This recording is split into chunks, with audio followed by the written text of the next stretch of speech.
In this episode, we meet a cute chef who makes giant rice balls, and this other cute chef who redefines feminism by offering the cheapest drinks in Japan, and a third cute chef who broke up the Ham Boiz, and also a whole bunch of stuff that you've probably never seen before, and also whatever this was. And subscribe for more nonsense. After 2 grueling days of climbing Mount Fuji and surviving on only tiny salads and rice balls, we've made it to Osaka. And I'm ready to dine on some real Japanese food, but right away an eerie disturbance. Something was off with the Ham Boiz. Going through our Fuji photos, I spotted Mo and Amin acting weird. Why were they standing so close to each other and always on the same side of every shot? As one of the most decorated photographers on this side of my hotel room, my Nikon senses were tingling. My first guess? Closeted racists. Racists I can manage. I dealt with them all my life, but this was much worse. They were, how do I put this? Protein boomers.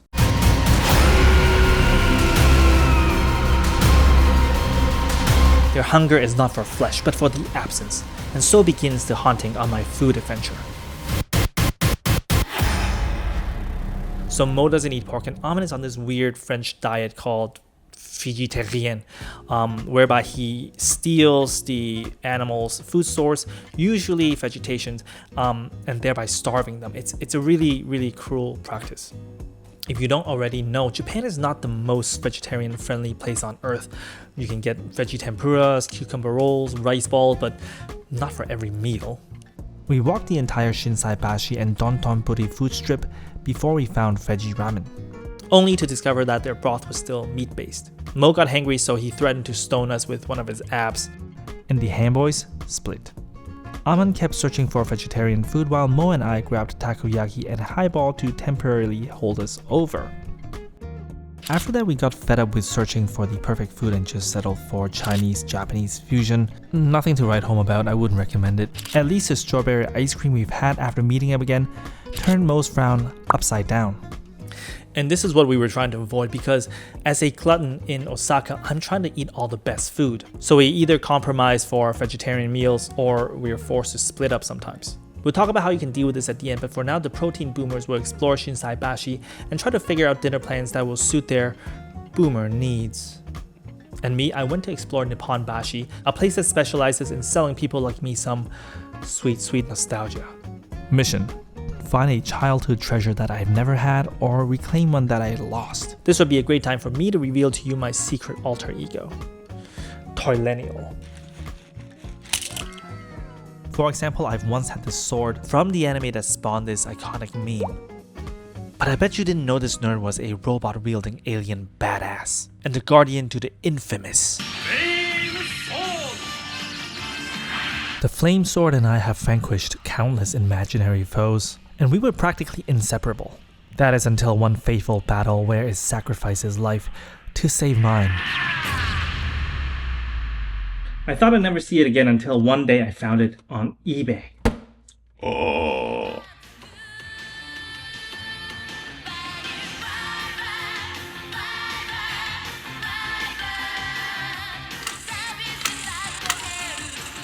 The excitement of reclaiming something you've lost, priceless. Now let's see if we can do the same right here in Osaka. Though that's easier said than done, not because of the lack of selection, but because of all the distractions. Toy shop, video games, cosplay cafe girls hustling flyers. I knew I was in the right place when I started seeing things I once had, and still have. Things like battle-ravaged Wolverine with double claw action. I literally have this one at home. Still got it, and still useful. Or how about marble-bellied Bombermans? Still got the whole transparent set, and yes, still very cocky about it. The totally sold-out Lion Man Phoenix robot. Right here, baby. SRS Tornado Burst Gun. Still got it. You're too young to have a dysfunction like this, a malfunction like this. Anyways, the selection in this place is insane. Japanese and American collectibles, some so rare that they may be the only copy available anywhere. One blink and you can miss the thing that you're searching for. I was about to have a FOMO-induced panic attack when my eyes suddenly locked onto something that sent a chill down my spleen. There it was, my first robot love. first of many because I'm a player's son. But this one, my long lost wielder of the flame sword, this one is special. But here it was, brand new. The stickers are untouched. It was basically frozen in a time capsule. I still remember how to transform it from jet mode to robot mode purely on muscle memory. Just like yesterday. You have this? Yes, I had this when I was very young. I knew right then and there that I would have to take this home with me. But hopefully it wouldn't break the bank given its pristine condition. I mean, just look at the quality 30 years later. So how much do you think I spent on this beautiful vintage piece? Truth is, I didn't even buy it. I practically stole it. It cost less than 2 dinners, or 2 labubus. That alone made my day, nay, my Osaka trip. But then, something else unlocked a buried core memory. A memory so distant I might never have recalled it if I hadn't laid eyes on it. It was a motorcycle I had at the age of 5, gifted by my uncle from Taiwan. The show was called Cybercops, a Power Ranger-like live action. I don't even remember if I saw the show myself, but the motorcycle had these giant wheels with extra wheels that popped out from the side. I used to roll it down the escalator, and when the escalator ride was over, I would use the side wheels to roll it on the walls. It was one of those eye-opening toys that made you see the world differently, like, well, why can't motorcycles have side wheels? It was the type of design that encouraged kids to think and play creatively. The nostalgia hit hard, at least until I picked it up. The joints are a bit stiff, the side wheels a bit loose, smaller than I remembered. And while this was a wonderful memory, I would never take it out in public escalators to play with and relive those faint moments again. And it really should belong to someone who truly loved the show as well. And that is the true spirit of collecting.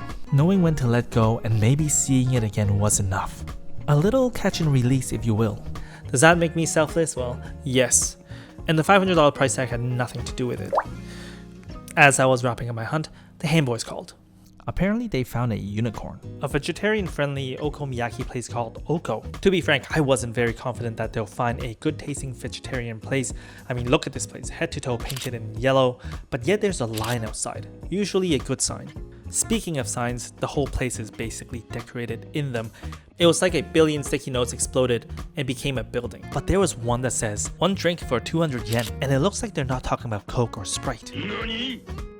Not only that, you get to make the drink yourself. I'm not kidding, have a look. So I just made a highball. I took a glass from here, put some grapefruit, lychee, and jasmine liquor, and soda, and made this. All for $2. Amazing. They have fresh beer on the tap as well if that's more your speed. Basically, for the price of 1 beer in America, you can drink yourself silly here. Also, McDonald's, you can go to hell for your $3 potato. Pro tip, don't freak out, the machine knows what he's doing. Yeah, it'll do everything. I know, it freaked me out too. I'm like, you have to press stop because there's a stop button there. Technically, you can even do a full glass of straight whiskey. At first, I didn't know how this was possible, but then I realized this place runs on pure, unfiltered love. You may have noticed that there are no bartenders, nor are there waiters. In fact, this entire 5-story booze and pancake empire is run by one single woman. I meant single as in one, she could be married. Her name is Shiho, the Kojin and soul of Osaka. Every hustle, bro, every job you love, and I love that podcaster. Y'all cannot shut the up. Nobody, and I mean nobody, gets to talk about hustle, equality, feminism, or determination with any sort of authority until they've soloed a 5-story food empire with $2 whiskey on tap in one of the busiest cities in Japan. Probably gonna cut down a whole lot of topic for myself, actually. How does Shiho do it? Well, Shiho actually never leaves the kitchen, which technically is a bit anti-feministic. She takes your order and makes it fresh.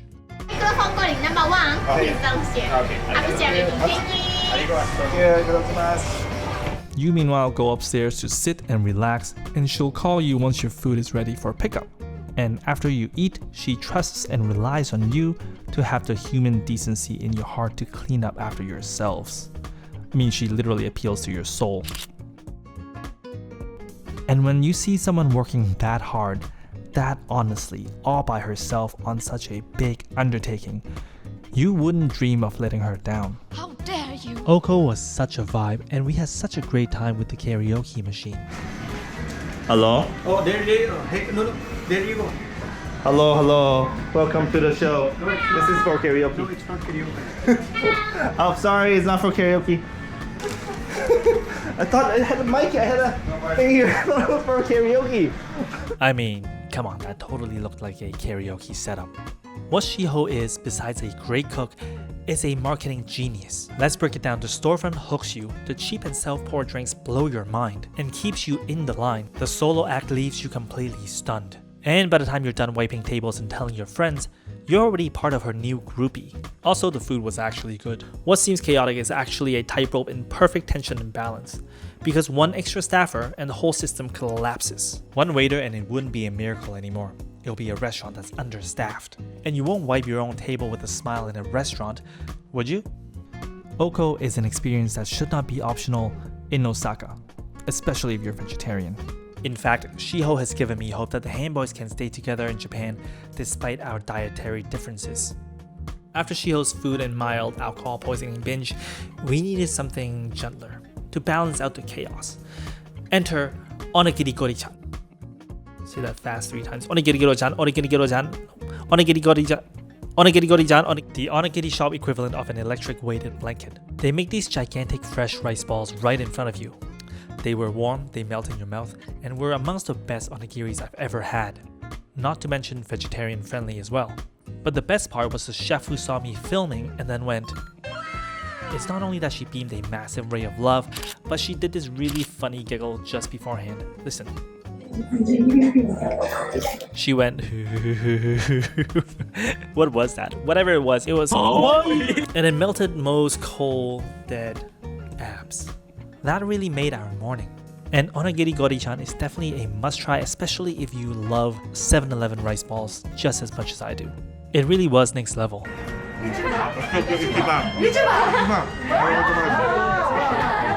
With our belly full of love, we set out to send the steak back to Canada and immediately went to the wrong place.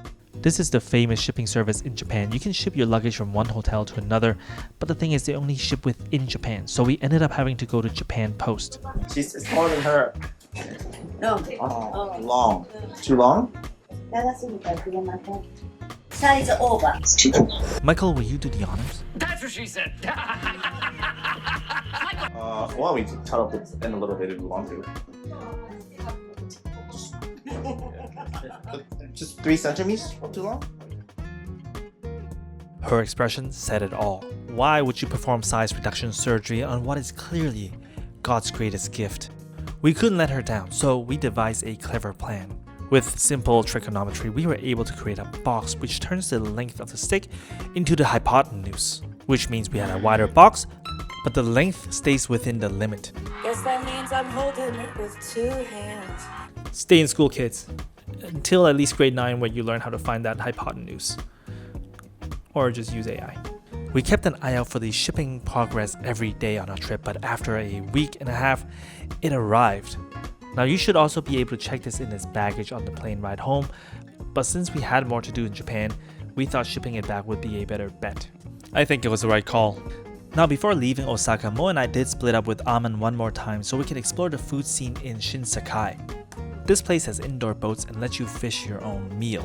Although all we had there was a snack because we were still full from the giant onigiris. Definitely fun for the family.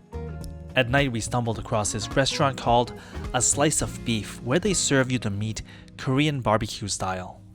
If you go for their set menu, you get a variety of cuts and they'll explain to you the differences of each and also how best to cook and eat them. It was a great experience because you get to taste each piece differently depending on how you cook them. And the beef was good. Leaving Shinsekai and headed back to Dontonbori, we stumbled across Pablo. They make these cheese tarts and I went for the creme brulee version and it wasn't so good. Maybe I could be a food critic. These muffins taste bad. Look, the Ham Boiz certainly didn't stay together the whole time, and even though Osaka has enough to satisfy both vegetarians and people with big appetites, I think it's okay for a group to split up once in a while. Thing is, this place has a lot to offer. It has mind-blowing nostalgia, $2 drinks, diverse food, kawaii chefs, and ultra instinct feminism all for you to take in. If you only have a couple of days, there's no way to see it all. So it's okay to split up and let everyone see the things that they want to see. How else are you going to satisfy both protein boomers and toilenials?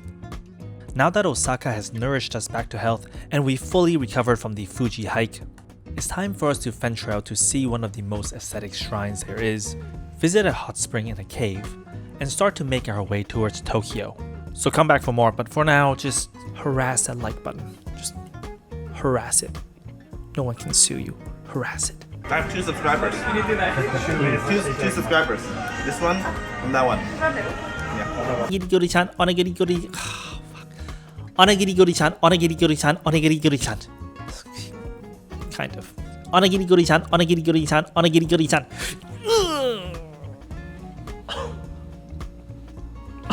Take it with you. Sorry, Shino.